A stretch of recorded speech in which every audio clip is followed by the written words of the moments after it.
Beleza, legal. Então, agradeço pelo convite, esse tal, e a gente é parceiro aí já de caminhada, e muito bom poder trocar essa ideia com vocês, empreendedores. Muito legal ouvir os vários sotaques, e é legal ver gente de todo canto, tá muito gostoso isso. Eu moro em Brasília, estou aqui desde 2003, vim trabalhar no governo na época, e era um projeto que eu ficaria 6, 7 meses, e estou desde então não mais no governo, e acabei ficando, e no começo eu odiava Brasília, acho que para quem conhece pode entender um pouco essa diferença, a cidade ser um pouco estranha a princípio, mas voltando nessa questão do sotaque, talvez seja um dos poucos lugares do Brasil que você conviva com gente de norte a sul de verdade, né? Gente de Roraima ao Rio Grande do Sul, cada um tem a sua tribo aqui, isso é muito legal.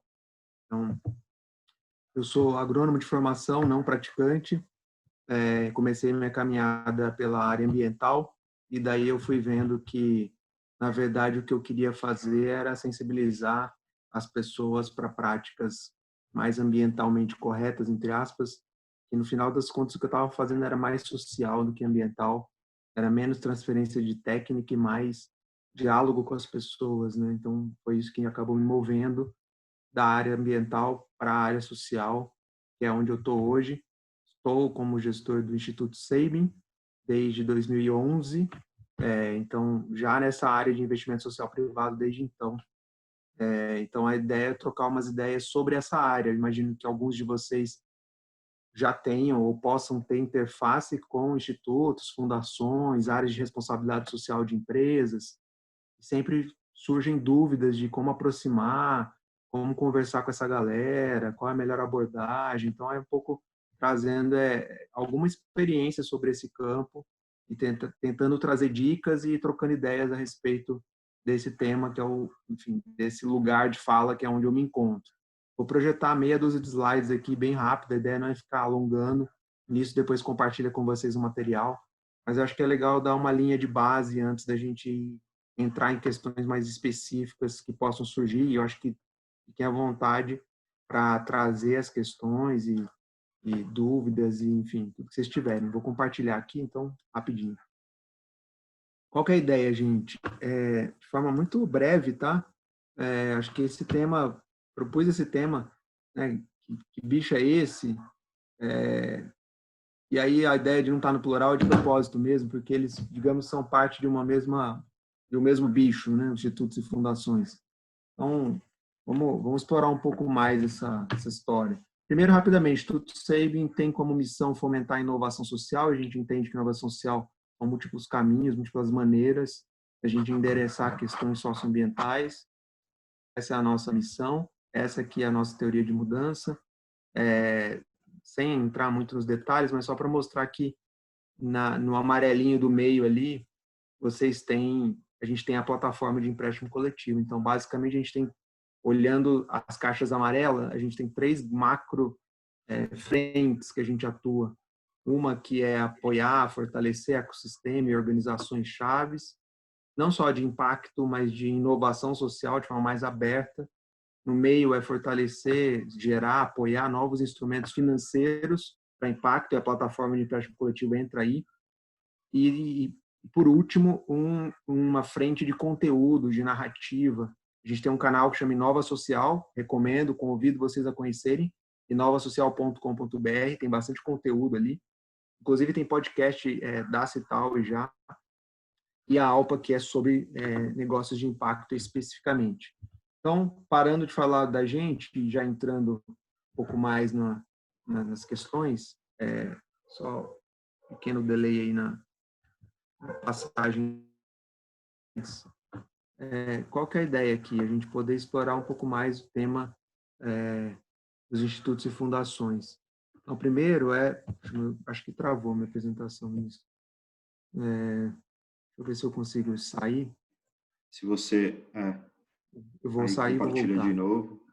De novo, tranquilo. Então, basicamente eu já vou direto no slide que eu quero mostrar.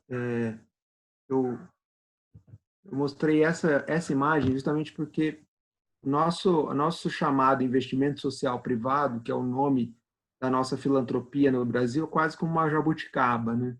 É uma coisa assim, que é um termo que basicamente o Brasil usa, um ou outro país da América Latina. Na real, o termo global é filantropia, né, em inglês. E a filantropia ela é um termo mais amplo, tem múltiplos contornos. No Brasil, uma expressão da filantropia é o investimento social privado, que tem como expoentes ou como protagonistas os institutos e as fundações. Eu acho que é legal demarcar isso, porque a gente vai entender melhor que bicho é esse, né?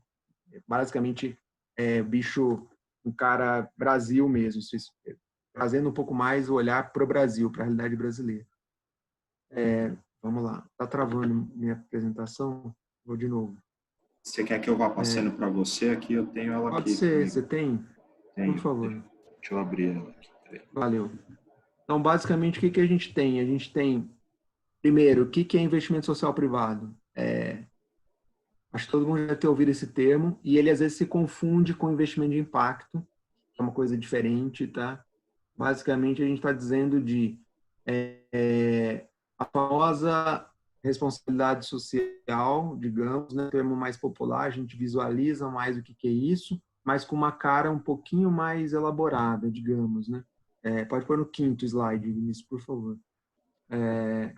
Valeu. É isso aí, obrigado. Então, esse é o primeiro bullet aí, né, que o investimento social privado, basicamente, o conceito é recursos privados para fins públicos, né, de forma voluntária, planejada e monitorada. O que significa isso? Significa que uma empresa que resolve criar o seu instituto, a sua fundação, primeiro, ela não é obrigada a fazer.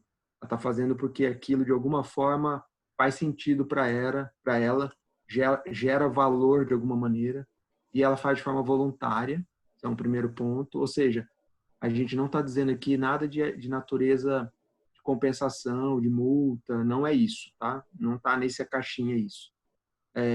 Segundo, ela topa fazer isso de forma planejada, ou seja, não é aquele cheque que ela doa para a paróquia lá da comunidade, beleza, isso não é investimento social privado. Ela estrutura uma área e coordena isso, que pensa isso, digamos, 24 horas, que monitora isso que está sendo feito. Acho que essa é a primeira demarcação aqui. A segundo bloco aí que o Vinícius abriu. No Brasil, os institutos e as fundações, eles são marcadamente corporativos, ou seja, eles são vinculados a grandes empresas. Uma grande empresa cria lá o seu instituto, que carrega o nome daquela empresa, é o nosso caso e de um monte de outros aí, e isso traz alguns contornos, como a gente vai ver aqui mais à frente. Então, essa é uma característica. Mas, na prática, a gente tem 4 diferentes tipos, né, que é basicamente essas 4 categorias. Institutos corporativos, são esses institutos empresariais, é a mesma coisa, é a primeira, a predominante. A gente tem institutos familiares, uma família resolve criar o seu instituto, ele não está vinculado àquela empresa, àquela marca, então ele tem uma certa independência daquela marca ou daquele filantropo que a criou. Institutos independentes e empresas, quando elas não criam seu instituto, mas elas têm um setor, um departamento de responsabilidade social, e ela opera essa prática de investimento social privado diretamente pela empresa. Parecem só nuances diferentes, mas tem muitas diferenças na prática em cada uma dessas caixinhas, tá? Basicamente, essas estruturas se financiam a partir da empresa mantenedora, a grosso modo. Então, é dali que vem o recurso para ela manter os seus projetos. Pode abrir o próximo, Vinícius, por favor. Então, essa predominância corporativa, ela se apresenta e ela é muito clara. Depois, a gente tem ali um terceiro eixo ali, que é de que essa turma, ela opera considerando 3 elementos sempre: tema, território e público. Então, ela trabalha numa lógica de um tema principal. Pode abrir, Vinícius. Um tema principal, ela trabalha numa lógica de território e ela trabalha numa lógica de público. Então, basicamente, quais são esses elementos? Aí. Beleza, pode parar aí, obrigado. Que é o grande tema educação. Então, quem tem negócio de impacto, iniciativa que toca na agenda da educação, tem mais chance de gerar uma aproximação com institutos e fundações, porque educação é um grande tema, a gente está vendo isso agora na pandemia. Saúde não é um tema forte aqui nesse setor, e muitos estão tentando agora, de alguma maneira, apoiar o SUS, apoiar iniciativas de saúde, e não sabem muito bem, não tem know-how de como fazer isso, porque não é um tema clássico aqui na filantropia brasileira. Segundo, territórios, ou seja, o que é isso? Aquela empresa mantenedora cria o seu instituto, e aquele instituto, em geral, opera nas cidades, nas localidades onde aquela empresa tem operação. Então, seja numa planta de fábrica ao redor dela, seja em cidades onde ela tem unidades de negócio. Basicamente, esse é um carro-chefe e pauta a atuação. E públicos é mais diverso, mas, em geral, com foco mais em criança, adolescente, jovens, puxando lá no tema da educação. Preferência por último ponto ali, né? Preferência por execução de projetos próprios, ou seja, eu tenho o meu instituto, eu prefiro rodar os meus próprios projetos do que financiar projetos de terceiros, de outras organizações. Isso também traz algumas dificuldades aí na aproximação com essa galera. Pode ir, Vinícius, por favor. Mas esse aqui é um contorno maior. Por último, a galera é uma turma difícil de acessar, em geral, na média. Acho que quem já tentou no diálogo, a gente pode trocar isso. Em geral, não é tão simples. Você não manda um e-mail e a pessoa te recebe, você cria uma conversa facilmente com um instituto, uma fundação. Em geral, não é um caminho muito fácil de entrar com essa turma. Então, ainda que agora, na pandemia, a gente esteja percebendo uma certa tendência de atuar de forma mais em rede, mais ágil, mas tenho dúvida se isso vai perdurar após a pandemia. Passado nisso, por favor. Assim, aqui a gente tem uma síntese.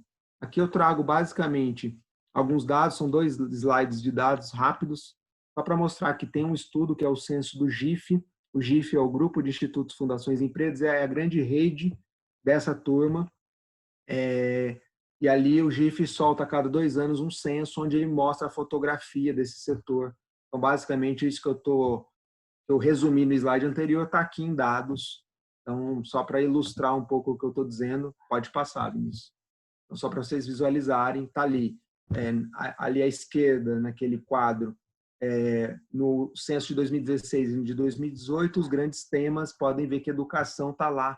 É o primeirão disparado, é o grande tema de apoio. Depois vem trabalho, empreendedorismo, e ali vem outros. E notem que lá embaixo, no de 2016, saúde aparece, no de 2018 ele nem aparece, a gente até brinca. E saúde está tentando ir para a primeira divisão aqui no investimento social privado. Ele vive ali na segundona, ele sobe, cai, para mostrar que tem temas que estão no top 5 ali das institutos e fundações, que estão ilustrados nos 3 ODS, que estão ali, o 4, o 8 e o 10. Educação, trabalho e redução de desigualdade são os grandes ODS que puxam a agenda dessa galera. E ali no outro gráfico é mais quais áreas, quais territórios institutos e fundações preferem operar, basicamente no entorno ou em locais onde a empresa tem operação. É mais ou menos o modo como eu citei anteriormente. Pode ir, Vinícius, por favor. Então, para fechar, eu vou trazer algumas dicas, senão a gente fica muito teórico, né? Então, eu tenho um negócio, eu quero me aproximar. Primeiro, são 3 dicas que eu trago. Primeira é atenção no approach. No approach é na aproximação, na maneira como você chega nessa turma. Então, acho que a imagem ilustra bem, né? Que às vezes a gente chega com muita sede ao pote, ou a gente usa da carteirada. Eu conheci um diretor de uma fundação no evento, e aí eu já tento dar uma carteirada com esse contato, mas a hora que bate na equipe, isso é mal aceito. Então, basicamente, a dica que eu dou aqui a gente precisa construir um relacionamento, e isso leva tempo, não é da noite para o dia, não é um evento. Então, você tem que, por exemplo, você já identificou uma fundação que você quer muito se relacionar com ela. Como que você constrói um relacionamento de aproximação? Se acompanha essa organização nas redes sociais?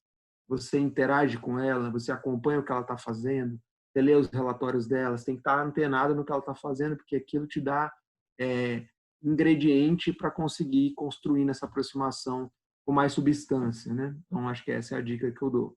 Próximo, por favor, Vinícius. O segundo decorre do que eu estava falando, é conhecer a atuação desse instituto, dessa fundação com a qual você quer se relacionar. Então, e a gente recebe isso muito, gente, é muito triste você receber e-mails, aquele famoso e-mail que você copia e cola e manda para 10 organizações diferentes, e aí quando quem recebe lê, fica claro que aquela pessoa não se deu o trabalho nem de olhar no site da instituição para ver, puxa, mas eu já sei que o Instituto tal nem apoia esse tema, por que eu vou mandar um e-mail para eles com o meu projeto ou com o meu portfólio? Não faz sentido, entende? Então, fazer a lição de casa você quer mesmo aproximar daquele? Faz um raio-x, vê se tem a ver, se tiver a ver, vê quais são os pontos de contato possíveis, ao invés de mandar um e-mail para todo mundo, genérico. Não funciona, não é efetivo, não perca o seu tempo, queima filme e não abre portas, é muito improvável dessa maneira. Segundo você tem que identificar a melhor maneira de aproximar. E sempre tem maneiras, né? Então, às vezes, se você já está namorando, entre aspas, a fundação, e você teve a oportunidade num evento, num webinar, e ter o contato com aquela pessoa, daquela organização, você consegue, como você fez a lição de casa, você consegue trazer elementos na conversa de que, olha, poxa, eu vi que vocês estão fazendo isso, a gente tem uma solução que conversa com isso, vamos conversar. A conversa já começa num outro nível. E aí, por último, é muito diferente a estratégia de venda aqui, para quem vende para governo, para quem vende para empresa, tentar vender aqui para Instituto Fundação é outro approach, é outra abordagem, outra maneira de vender. Então, acho que aqui também tem uma dica. E quando você estiver tentando, enxergue esse instituto como uma ONG grande, ou seja, uma organização da sociedade civil que, em tese, pensa de forma semelhante à agenda de impacto social, mas que muitas vezes, por ser corporativo, ela tem uma maneira de atuar mais ágil, como se fosse uma empresa, mas é diferente de ser uma área de empresa, porque aqui a gente tem uma lógica menos da empresa, do resultado financeiro, e mais do como que eu contribuo para melhorar o impacto, gerar um impacto naquela iniciativa que a fundação vai se envolver. Pode passar, o próximo. E aí, acho que o relacionamento. Investir em relacionamento requer médio e longo prazo, não é da noite para o dia, tá? A não ser que caia do céu um contato que tenha tudo a ver, que aquela fundação precise de uma solução que você tenha, e é uma exceção, tá?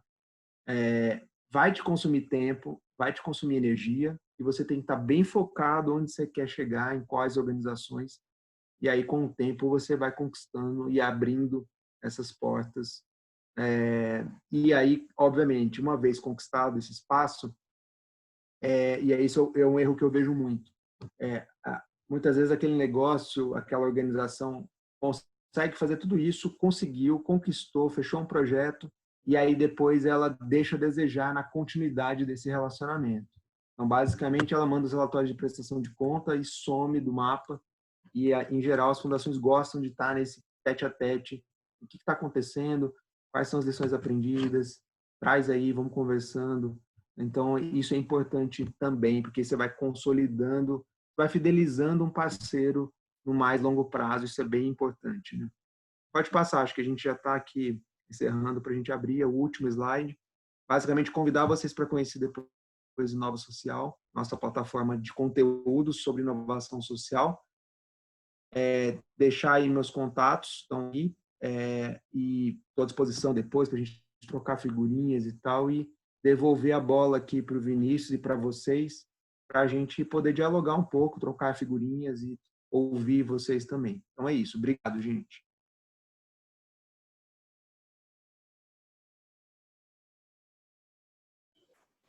Vini, você está no mudo. Legal, obrigado, gente. Todo mundo já tirou print dessa tela? Posso tirar aqui para encher a caixa do Fábio de e-mails depois, com mensagens, com dúvidas? Todo mundo anotou o e-mail dele? Beleza. Vou abrir o chat aqui que agora não corrente, por favor.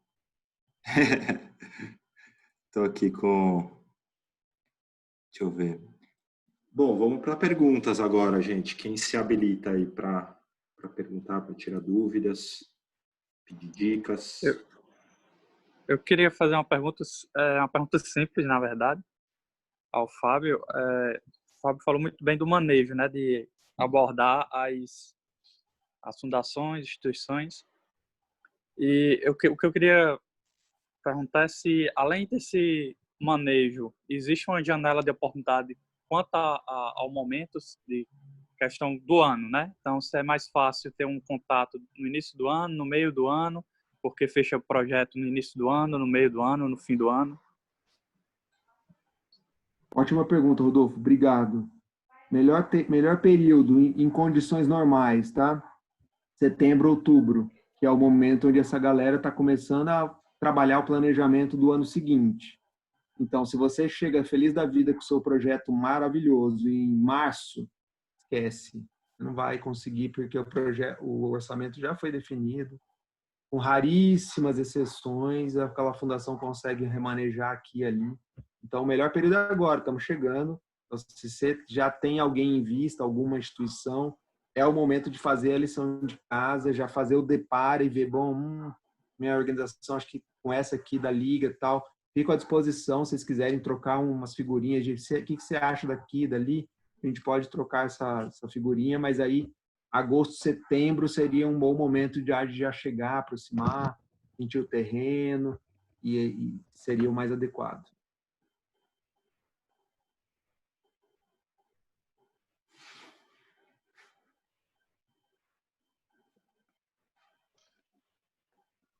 Lembrando só um ponto do Rodolfo, que tem dois modelos, tá, gente, em geral.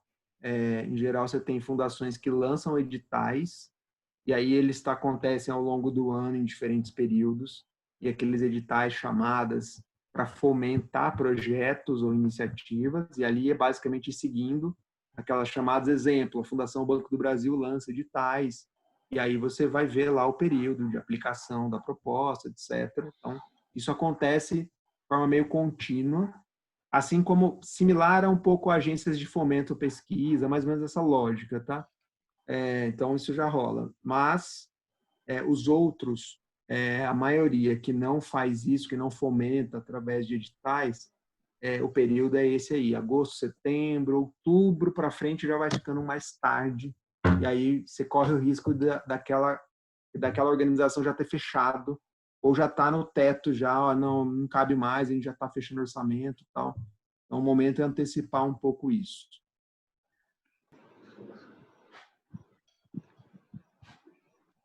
Legal, quem mais?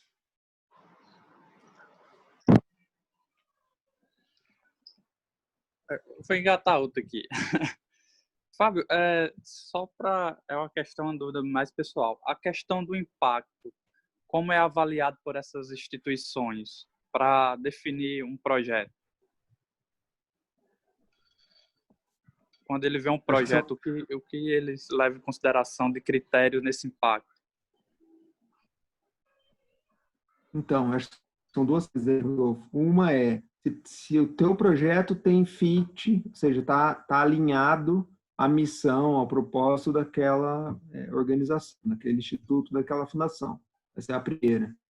E, para mim, essa é a lição de casa, é ver, bom, vamos lá, Rodolfo, saúde, eu tenho uma questão de digital, saúde, SUS, né, em suma.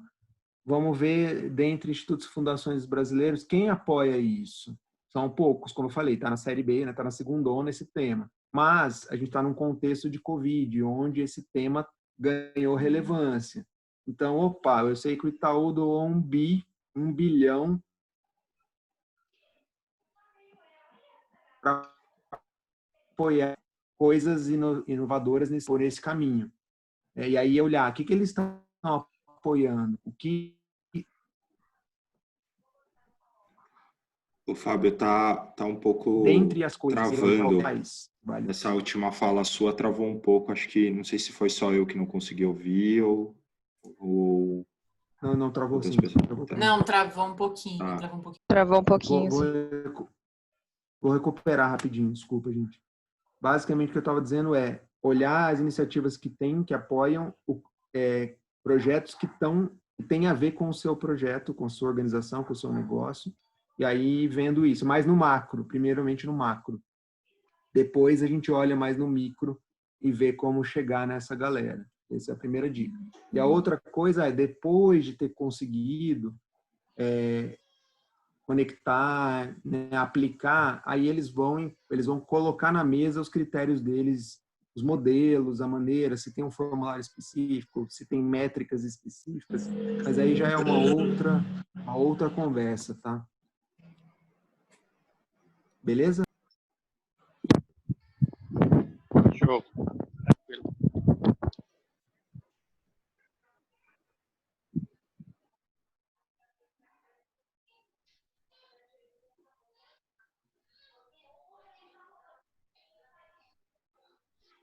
Ô, Fábio, eu tenho uma pergunta. Eu tô num evento e eu vi o Fábio lá, parado numa rodinha, conversando com umas pessoas. Esse é um bom momento de fazer uma aproximação? E como eu devo fazer essa aproximação? E à medida que eu fiz essa aproximação, quanto tempo deve durar essa aproximação? Porque como é um evento, às vezes o empreendedor ele está tão ansioso que ele encontrou a pessoa certa que ele vai salvar o negócio dele ali naquele momento, mas essa pessoa também quer conversar com outras pessoas também. Então, nesse momento, qual é a sua recomendação ali de comportamento? Boa pergunta. Assim, longe de dar receita aqui, né, porque as pessoas são diferentes entre si. Mas a minha dica seria de não evitar fazer o pitch ali e evitar vender seu peixe ali e basicamente tentar quebrar um gelo, aproximar rapidamente e tentar pelo menos trocar o cartão, trocar contato. E ali, nesse momento, você já vai sentir se a pessoa de fato está aberta ou se ela está meio de saco cheio e tal. E aí avalia se faz sentido mesmo que ela tenha te dado o cartão. Se faz sentido depois fazer esse follow-up pós-evento ou não. Mas eu pararia por aí, assim. E aí, claro, se você sabe quem é a pessoa e fez a lição de casa, aumenta mais a sua chance de já chegar com um discurso bacana de, poxa, que legal, fulano, olha, eu vi, pô, bacana, sua fundação fez isso, pô, parabéns, você lançou uma publicação, mês passado eu vi. Esse tipo de gancho ajuda a pessoa a falar, pô, que legal, o cara me conhece, ele sabe o que eu faço. Por quê, gente? Porque pensa o seguinte, você se coloca no lugar de quem está na fundação, você tem algum recurso disponível, recebe 450 e-mails por dia, de pessoas querendo o teu apoio. Então, e, em geral, são e-mails frágeis, né, fracos. Então, se você chega com uma abordagem onde demonstra que você conhece minimamente aquela organização, você já, opa, já é um diferencial competitivo, digamos, né? Mas sem querer fazer o pitch ali, eu acho que não é uma boa, é cansativo e não é efetivo. A pessoa não vai ouvir ali naquele momento. Tenta abrir uma janela, trocar contato, falar, posso te escrever? Posso te mandar a proposta? Posso. Talvez ali já te dá uma dica, não, manda para esse e-mail, ou me manda dessa forma. Beleza. Segue. E depois, no pós-evento, faz o pós-evento. Manda a proposta. Da maneira como ele sugeriu. Porque também, às vezes, a gente erra ali. A pessoa fala, ó, me manda por e-mail. Aí a pessoa pega e invade o WhatsApp do camarada. Ou troca os canais. Se ele te falou, faça dessa forma, é a forma que ele prefere que seja feita. E não tem uma regra. Varia conforme cada um. Legal, legal. Fábio, em relação quanto a negócios de impacto social, né, que aí tem um fim lucrativo envolvido. Existe algum tipo de empecilho desse contato e parceria ao longo prazo? Boa pergunta, Rodolfo. Vamos lá. Lembrando que, para institutos e fundações, o tema dos negócios de impacto é novo, é recente. E ainda ele está restrito a alguns institutos e algumas fundações. Então, se a gente pegar o universo todo de institutos e fundações, é uma parte pequena que está envolvida no tema, uma outra parte está de orelhada, está ouvindo, está vendo, está naquela fase ainda de entender que bicho é esse, e uma parte nem sabe o que é ainda. Então, se você mais ou menos já sabe que aquela fundação, qual é o nível de envolvimento com o tema, vai facilitar a tua chegada, a tua aproximação. Se você já sabe que aquela fundação, desculpa a expressão, mas está cagando para esse tema, nem perca o seu tempo para fazer contato, não vai rolar, ela não está afim. E aí tem muitas barreiras por trás, tem questões ideológicas, tem questões de agenda, etc. Já outras estão bastante engajadas com o tema. E aí você tem que ver, bom, o que elas estão apoiando? Ela apoia ecossistema, ela apoia intermediário, ela apoia negócio, que tipo de negócio, qual estágio? Aí você começa a achar link com o que você quer se aproximar. A dica que eu dou é, não faça isso. Sair atirando para todo lado não funciona, é perda de tempo e é queima-filme. Por quê? Porque é um setor que se fala entre si. Assim como vocês, empreendedores, trocam figurinhas, os institutos e fundações também trocam figurinhas. Então, vai chegar um e-mail que vai virar um spam, talvez o empreendedor mandou para um monte, e aí os institutos vão trocar e falar, pô, você recebeu? Puxa, recebi, puxa, não foi legal. Então, o melhor é você ir dar o tiro mais certo onde você quer entrar. Aquele famoso Ctrl+C, Ctrl+V no e-mail e esquece de trocar o nome da empresa, né? Esses dias a gente recebeu um aqui com Artemisia. Exato. Tem situações bizarras de você vai mandar um e-mail para o Instituto Coca-Cola e você copiou o mesmo e-mail para o Instituto, sei lá, para Pepsi. E aí você mandou. Então tem umas situações, e acontece direto, tá? Infelizmente. Você acha que esse e-mail, essa pessoa tem alguma chance de ter uma evolução de uma parceria? Zero. Legal, legal. E aí, gente, estão quietinhos aí, quem tem perguntas?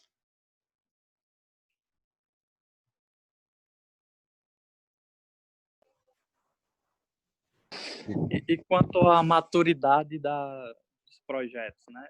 Se já tem experiência anterior, se tem uma jornada já consolidada, ou se está em fase inicial. É um diferencial também nessa abordagem? Depende da fundação, viu, Rodolfo? Tem fundações que preferem coisas que já tem um histórico de resultados, tem fundações que preferem apoiar estágios iniciais, ideias. Então, não tem uma regra, você vai ter que, no caso a caso, identificar isso. E no nosso caso, a gente gosta de apoiar coisas que a gente costuma brincar, estão rascunhadas no guardanapo. Tem fundações que você nem chega nem perto com esse tipo de abordagem. Se você não tiver uma série meio histórica, entre aspas, de resultados, de referências, você nem conversa. Então, tem um pouco de tudo aí, tá? Eu tenho uma outra pergunta aqui, Fábio. A gente está tocando bastante no assunto de como abordar, né, como chegar nos institutos e fundações e nessas pessoas que são responsáveis. Mas e aí, uma vez que a pessoa entra, que o empreendedor consegue colocar o negócio no hall do portfólio de cada instituição, o que se abre para esse empreendedor? Assim, claro que tem o ponto financeiro, que é um dos pilares importantes, mas eu acredito que tem outros pilares que são tão importantes quanto, assim, né? Que acho que vai trazer... Queria ouvir de você, assim, o que você acha? Ótima pergunta. Eu acho que uma vez você conseguir superar a via sacra da aproximação, de negociar, de ter o projeto aprovado, etc., você vai entender melhor as regras, como que funciona aquela fundação, aquele instituto, cada um tem sua regra e tal, mas eu sempre dou a dica da gente ser o mais transparente possível, o mais honesto possível, e a gente não se enrolar em coisas que a gente não vai conseguir entregar. Então, você combinou uma coisa, você está entregando, você teve algum problema, avisa, seja transparente, não vou conseguir, tive um problema, vamos repactuar cronograma, vamos renegociar aqui e ali, vamos ajustar aqui e acolá, numa boa. Lembrem, você não está vendendo, entre aspas, aquela solução para uma grande empresa, muitas vezes, está vendendo para um instituto, uma fundação que tem um olhar um pouquinho mais inclusivo, ele aceita melhor esse tipo de coisa, isso é parte da natureza, do dia a dia dele. Então, tentar enrolar não é uma boa, é honesto, transparente, trazer a real, sabe? Para mim, na medida que você sentir que tem abertura da equipe ali que está acompanhando, aproximando ela para o processo mesmo de acompanhamento. Assim como vocês fazem aqui com a Cital, mentorias, não no formato de mentorias, mas de conversas onde você vai atualizando, e aí você pode abrir um pouco mais por dentro daquele projeto, para além daquela prestação de conta, né, de tabela, mostrar mais, olha, a gente teve essa dificuldade, a gente contornou dessa forma. A Fundação gosta um pouco dessas lições aprendidas em processo, isso é bem interessante. Essa é a primeira dica. A segunda é, não suma, não desapareça na relação. Isso é muito comum.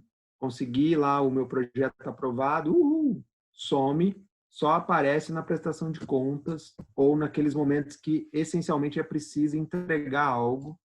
E aí, aquele e-mail que você respondia na hora, você já não responde mais, você demora, você dá prioridade para, às vezes, abrir outras portas em outras fundações e aquela que você conquistou, você acaba deixando de lado. Então, investir na gestão desse relacionamento é fundamental. Às vezes, um erro comum é o CEO abre a porta, investe esse tempo, energia, tal, consegue, e aí na gestão do relacionamento ele coloca o estagiário para fazer, e é um erro estratégico isso. Então, ele precisa estar cuidando daquele relacionamento. Pensa assim, que você precisa colocar o seu tempo na sua agenda, os seus maiores clientes. Se aquele é um projeto estratégico para você, você precisa ter o tempo de ligar para aquele camarada, responder o e-mail dele, estar próximo, estar junto dele. Porque não, pensa o seguinte, não é só este projeto. Esse projeto pode abrir outros projetos, renovações futuras e, um ponto importante, as fundações têm um poder muito forte entre pares. Então, aquela fundação ela pode te validar, te indicar para outras fundações que possam pedir indicações de, eu estou procurando um projeto assim, assado, você conhece, opa, conheço aqui, ó, aqui indicando, os caras são bons. Então, isso tem um peso absurdo. Quando é o inverso, também tem um impacto negativo absurdo. Quando queima filme, assim, infelizmente isso acontece. Então, acho que essas são as dicas que eu dou nesse aspecto. Muito bom, muito bom. Acho que a gente está chegando aí em quase 1 hora de papo, né? Temos uns minutinhos finais aí para quem quer fazer uma última pergunta, temos uma última fala do Fábio, mas aí já queria deixar o agradecimento por aceitar o convite novamente, Fábio, e também agradecer a presença do pessoal que está aqui já até agora. Alguém mais gostaria de complementar com algo mais? Vai lá, Diogo. Fábio, um prazer. É a primeira vez que eu estou ouvindo você. Eu tenho 2 perguntas. A primeira é: quais são os desafios que você observa no Brasil de você estabelecer uma correlação entre impacto social e ambiental em um negócio, fazer essa construção, essa correlação, principalmente quando o negócio se trata realmente o negócio ele é construído numa região, por exemplo, na Floresta Amazônica, tem uma relação muito forte com aquela região, trabalha com produto da floresta. Quais os desafios que você percebe que existem em fazer correlações do impacto social e ambiental? E a segunda pergunta é: você enxerga o processo de avaliação também como um processo de aprendizagem? E aí não só você, mas você acha que fundações e instituições que estão nesse contexto de apoiar negócios de impacto também observam que o processo de avaliação pode ser um excelente processo de aprendizagem, tanto para essas fundações que apoiam, tanto para os negócios que estão recebendo esse apoio? Valeu, Diogo. Ótimas perguntas. Vou começar pela última. Acho que sim. A avaliação é um tema quente, tá? No universo dos institutos e fundações. Então, é uma agenda bem prioritária. E tem muitas maneiras de se fazer avaliação. Gosto muito da linha que a Move Social segue, e ela acaba sendo uma referência porque ela presta esse tipo de serviço a muitos institutos e fundações. A Move Social é uma boa referência. E aí ela vai muito nessa linha de algo evolutivo, de aprendizagem, de compartilhado e não um padrão ouro, tal. Então acho que isso é uma questão, acho que tem ganhado relevância e força. Então acho que sim, tá? Sendo bem objetivo na resposta. Em relação a desafios de impacto social e ambiental, acho que é um grande sonho de fundações que querem desenvolver ou apoiar a pipeline de negócio de impacto, ter isso no seu portfólio, né? Um negócio que consiga calibrar as duas vertentes, ainda que seja difícil encontrar na prática, porque o modelo é ainda mais complexo de parar de pé, né? Então, às vezes acabam indo mais o centro de gravidade vai mais social ou mais para o ambiental e os negócios tentam atacar os dois lados. Acho que a gente ainda vai chegar numa outra fase desse tema dos negócios de impacto, onde isso vai ficar mais bem equalizado. Acho que a gente ainda está num passo anterior disso. E com isso, o que eu quero dizer é uma oportunidade de, na medida que os negócios forem avançando nessas frentes, isso se apresenta como algo, entre aspas, sexy para um instituto fundação, ele olhar e falar, pô, que legal, olha, ele conseguiu equacionar. Me mostra aqui como é que você está fazendo isso. Tem fundações que olham mais o ambiental, mas a maioria olha mais o social. Então, você tem que achar, né, num caso específico desse, qual fundação, qual a narrativa é melhor para aquela fundação, um pilar ou outro, às vezes interessa mais para algumas regiões de Amazônia, de povos tradicionais ou, né, originários. Para algumas fundações isso é muito valioso. Para outras é mais a pegada social urbana periférica. Então você tem que achar, dependendo do interlocutor, qual a abordagem que você vai dar nessa questão. Enfim, não sei se eu te respondi, mas... Respondeu, obrigado.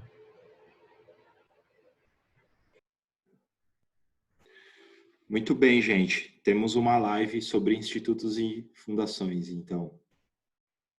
Não é mesmo? Muito obrigado, pessoal, pela presença. Se cuidem aí nessa quarentena que ainda permanece. Fiquem bem, cuidem dos seus.